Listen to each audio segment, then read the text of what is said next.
Hi, I'm Trevor Austin, founder of Authentic Life Financial Planning. In this video, we're covering how you can avoid AMT on your ISO exercise.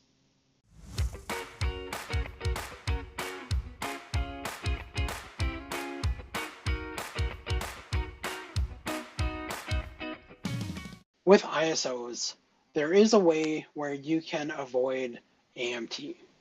And so, as I said before, AMT is kind of the side-by-side tax system that sits next to the regular tax. And so for most Americans and in most years, this is what it kind of looks like, where the regular tax due is higher than the alternative minimum tax.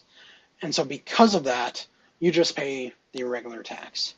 Essentially, you only pay AMT when AMT is higher than the regular tax owed.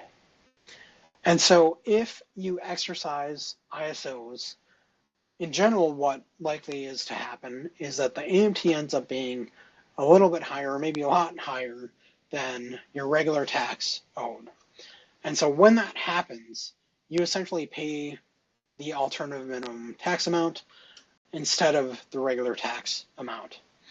And so because in most years, there's this difference between the AMT and the regular tax, where the regular tax is higher than the AMT, each year you have this gap basically where you can choose to exercise some of your ISOs to kind of have that AMT value get closer to the regular tax value without going over, which ultimately means you can exercise ISOs, start the long-term capital gains clock, start that qualified disposition clock, and completely avoid AMT.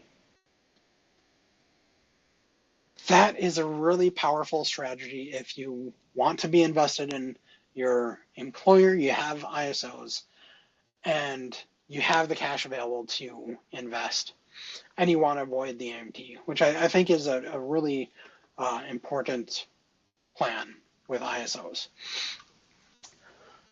The problem is that the AMT calculation is pretty complex.